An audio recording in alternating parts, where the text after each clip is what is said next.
Hello, so today I am making some meatloaf. Now I made this meatloaf for the first time by myself like a few weeks ago and it was really good. So I'm going to make it again because I really like this meatloaf. This is my own recipe plus my mom's. I kind of tweaked it a bit. You can find this recipe in the description. I'm doing this now where I put my recipes in the description but only if people ask for it. But for this one I have it. So you can go find this and follow along. But what you'll need is a pound of ground beef, and I have some white onion here, just a fourth a cup, with some red bell pepper, green bell pepper, and some celery. And that's going to be a fourth of the cup for all of the peppers and the celery. And then that'll make this much. And then you'll need 1 egg. And then I have Italian breadcrumbs. I use this kind, seasoned breadcrumbs. And a pack of onion soup mix, and then 1 tablespoon of ketchup, 1 teaspoon Worcester sauce, and then 2 teaspoons tomato paste, and then 1/2 teaspoon black pepper, 1 tablespoon parsley, 1 tablespoon garlic and onion seasoning. If you don't have this, just put garlic and onion powder in there. Then I have some steak seasoning and more onion and garlic powder. That's it for the base, and now for the sauce, which I'll show. You'll have 1/4 cup of ketchup and then a can of tomato paste, which is about 6 ounces. And if you want, you can put a little brown sugar in there. And I'm also making on the side broccoli cheese casserole, which I'll show you how to make that, and garlic mashed potatoes. And then doing some green beans and carrots. It's gonna be a big meal. It's Sunday, so it's like a big Sunday meal. I haven't made a cooking video in quite some time, so I'm back with cooking. Here's the 1 pound of ground beef, and you'll just need a little pan with some oil in it, just a loaf pan. And I made these earlier. I'm going to reheat them again. They're just rolls. So you want to preheat your oven for 350, and in this mixing bowl with your ground beef, you want to combine all of the base ingredients. So do the egg.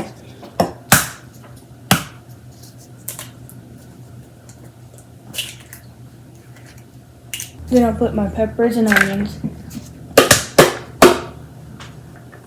Meatloaf, you just kind of dump everything together. And then my 1/2 cup of breadcrumbs. I don't measure stuff, but you can measure if you want to.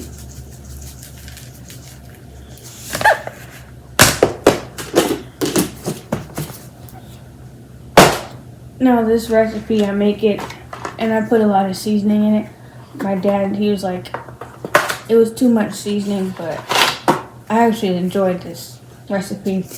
I like a lot of seasoning in my meatloaf. But today is the Women's College Basketball Championship. Now, it's South Carolina versus UConn.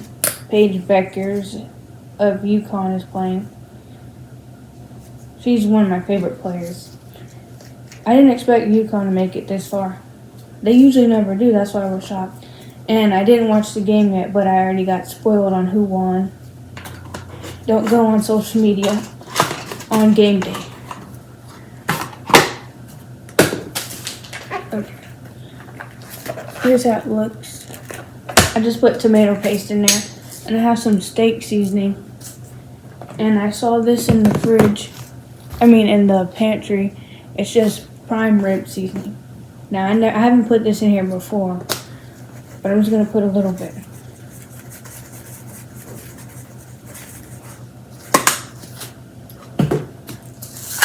And now, Lipton onion soup mix. Little parsley. A lot of parsley. Worcester. How do y'all say this? Worcester. But the past 3 days, like a few days ago, for 3 days straight, I made a bunch of YouTube videos for this video series I'm doing, which is called Songs I'm Nostalgic For. Go watch those videos.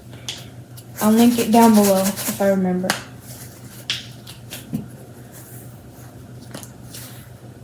And I just talk about songs that bring back memories, songs I remember from my childhood. It's quite fun because I'm singing and dancing in those videos, and it takes me back. Just a little salt I added. You don't need too much salt. And black pepper. But what are some songs from your childhood that you remember that are nostalgic for you?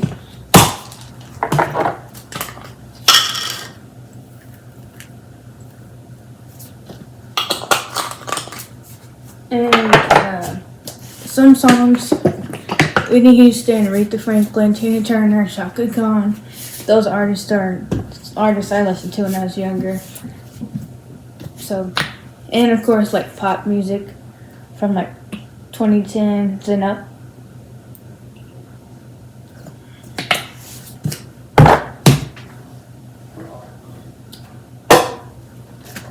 Okay, here it is. The ketchup just flew off there. But you see how seasoned that is? And now what you want to do is you want to mix this all together with your hands. I'm wearing gloves. Super easy stuff.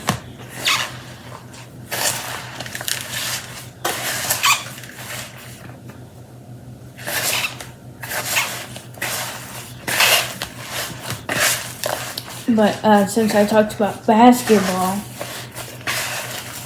you know, I'm a Dallas Mavericks fan for the NBA, and it's just not looking good for us. I haven't talked about the Luka Doncic trade yet on this channel in full, but it hurt me. I nearly cried when I heard the news, and I thought it was fake. You know, my brother, I was in our media room playing a video game, and my brother, he came in the room and he was like, "Did you hear what happened with Luka?" Or no, he asked me, he said, "What happened with Luka?" And I said, "What happened?" And I was like, "I don't know." And then he was like, "My friends keep talking about no Luka," and I was like, what happened to Luka? I thought like something happened, like something tragic happened to Luka, and I was getting a little bit nervous, so I hopped on my phone. Then I saw that the Mavericks traded Luka, and I said, "What is going on? Why would you trade Luka Doncic?" And then we found out they traded Luka for Anthony Davis for him on the Lakers.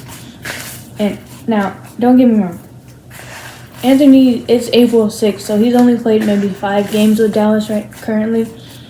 But his first game he played with Dallas, he got injured within the first 30 minutes, 3 quarters, and he got injured. He was out for a month and some change. And that's what I was worried about, because Anthony Davis is very injury prone. They call him street clothes because he's never in uniform. He's always on the bench wearing street clothes. So I was like, this is a bad trade. But we got to live with it now. Mavs fans, they were protesting and all this craziness, but we got to live with it. And I don't think Luka will ever come back to Dallas. But like I said, I think Dallas can possibly win a championship when Kyrie comes back. He tore his ACL. More bad news on top of that for Mavs fans. It just was getting worse and worse after Luka got traded. I haven't watched a game in so long because it was just such a mess. Mavericks kept losing players to injuries, and yeah. So I was like, there's no point in watching because they're just going to keep losing. And they haven't necessarily won anything currently, any games like that. So I'm like, it's just not fun. Okay, but that's my thoughts on the Luka trade. I think in the long run, I think the Mavericks can win a championship, but the Lakers have a better opportunity with Luka because he's younger than Anthony Davis and Kyrie. So, the Mavericks can only win a championship within the next 5 years if they really want to win one. And the Lakers have 10 years probably. And of course, the Lakers have LeBron.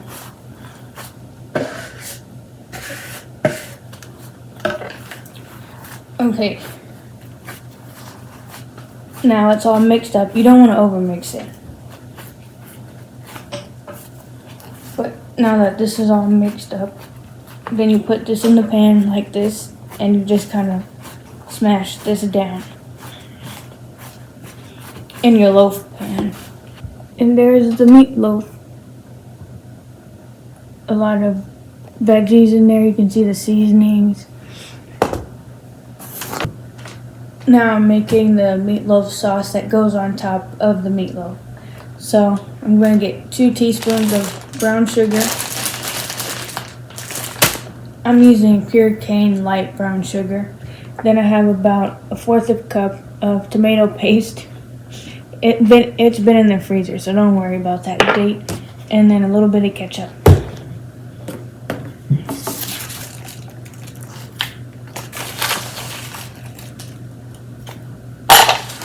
Two teaspoons of brown sugar.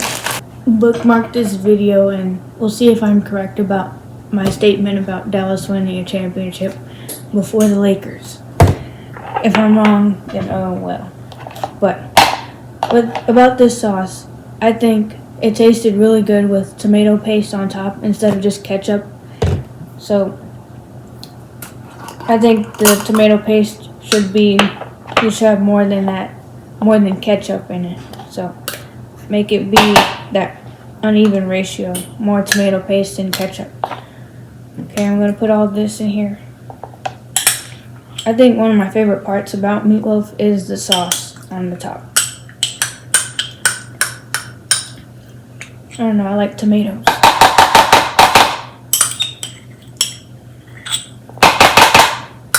I used to not like tomatoes like that.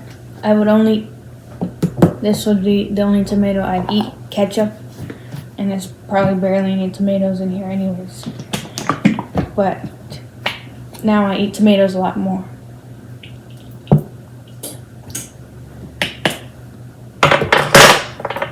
And then here's the mixture, and you just want to mix it up. If you wanted to, you can add more seasoning to this sauce. But I think there's plenty in here enough. This is what you want, kind of like a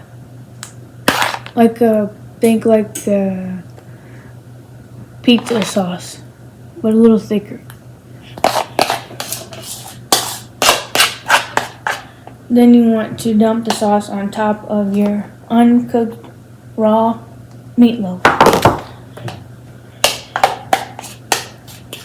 Just spread it all around the top, like this.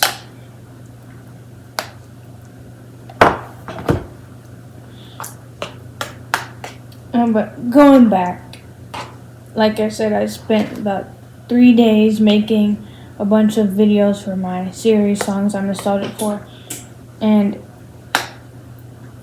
I made over 13 videos for that series, and I have to edit them, but I have one that's already came out, part 2, and then I have part 3 coming out next week on April 11th, and then I'll add like different videos in between, so you guys aren't like, okay, is she only making this content now? No, I got cooking videos here for you. I know y'all like my cooking videos, and I like cooking and eating, so I'll always have cooking videos on here. But this is what you want it to look like. You don't want to see any meatloaf at the bottom, just your sauce on top. Then, like I said, 350 on your oven, Fahrenheit, and you want to bake this for 40 to 55 minutes. Make sure the internal temperature is 165 degrees Fahrenheit. Just poke a thermometer in the middle, and it should be good after that. But next I'm going to show you how to make broccoli, rice, and cheese casserole. Okay, so the meatloaf is out of the oven. Ignore the mess, I'm still cooking. But the meatloaf's out of the oven. I put it in for about 45 minutes. I'm going to check the temperature, but I just wanted to show you what it looks like. So this is how it will look when it's done, and you can let it set for about 10 minutes, and then cut your slices. It'll make about 8 slices if you have this type of pan, or if you want bigger, thicker slices, then you can do however you want. But here it is. It's gonna be good. It's gonna be good. Okay, so now on to the broccoli rice casserole. Broccoli rice and cheese casserole. So here's the recipe.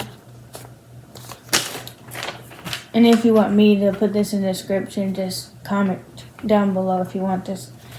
So you'll need 4 cups of cooked minute rice, and I have some here. This might be way too much. So I'm just going to measure that out later on. But then if you want, you can put 1/2 cup of chopped celery. I'm not putting celery in it. Then 1/2 cup of chopped onion, which I have here. And then 1 stick of butter, and 1 cup of mushroom soup, 1/2 cup of water, and a small jar of Cheese Whiz. Now, I didn't have any Cheese Whiz or Velveeta, so I just made my own really quickly using flour, milk, and cheese.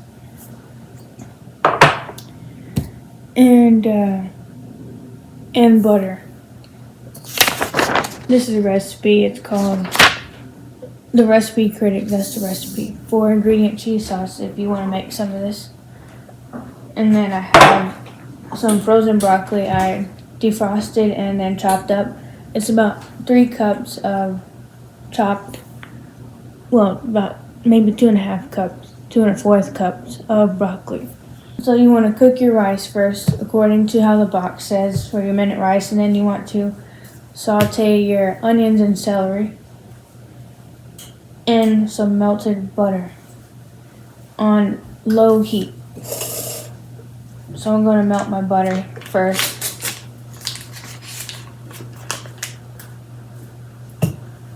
One whole stick. So my butter's melted, and now I'm going to take the chopped onion and saute that. And if you were doing celery, you put the celery in here too, and just saute this for maybe 2 minutes till it's kind of soft. Now you want to add 1/2 cup of water into the onion and butter mix, a cup of mushroom soup, and I have about a 10.5 ounce can. Just dump that in there.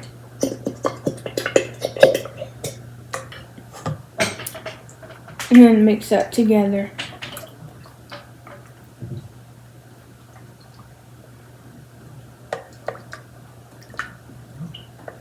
Then you want to add a small jar of your Cheese Whiz. And like I said, I don't have that, so I'm just going to put some cheese in here. I'm going to just look at it a bit, see how much I should add. And then after your cheese, you add your broccoli.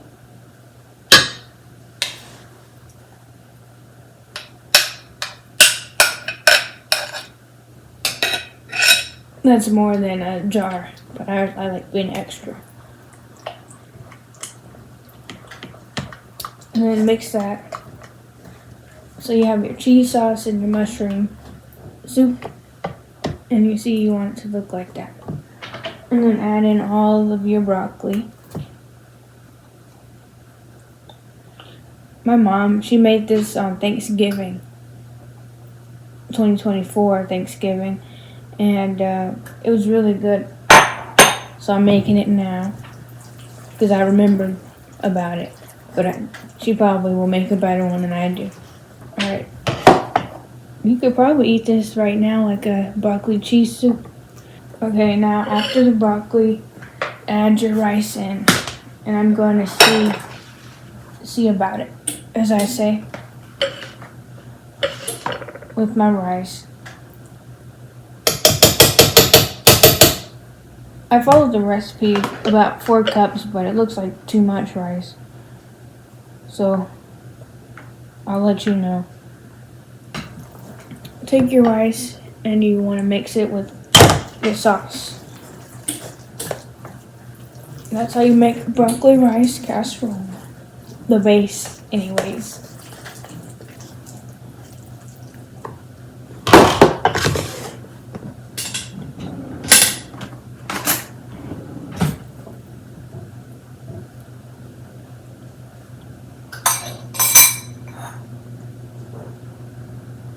This is what it looks like after it's all mixed in.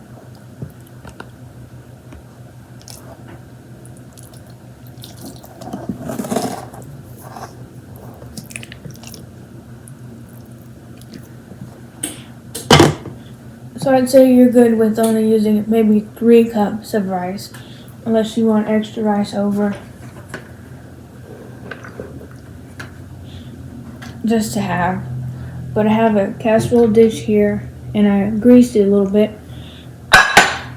And now you want to pour that in there, and you want to bake this for about 30 minutes, 350 degrees.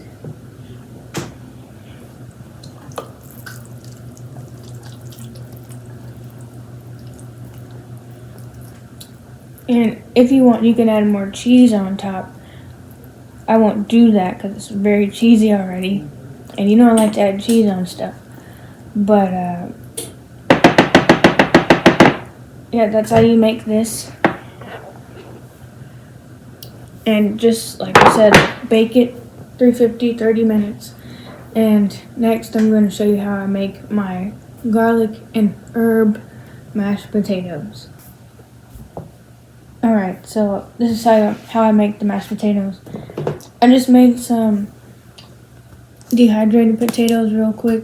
I just followed the instructions that they have. Water, milk, salt, butter, all that. And here's the potatoes. So how you make them. How you make them this way is you want to add about 1.5 tablespoons of sour cream.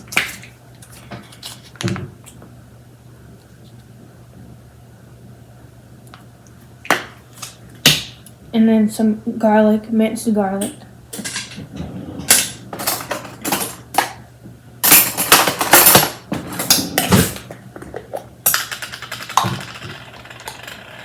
About a teaspoon. Well, I'll say a tablespoon.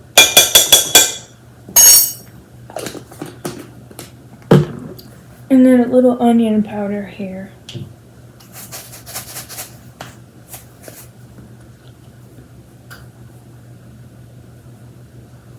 Just a teaspoon of that. And some parsley. I'll do a tablespoon of parsley. And you just want to mix that in. And there you go. Your buttery garlic and herb mashed potatoes.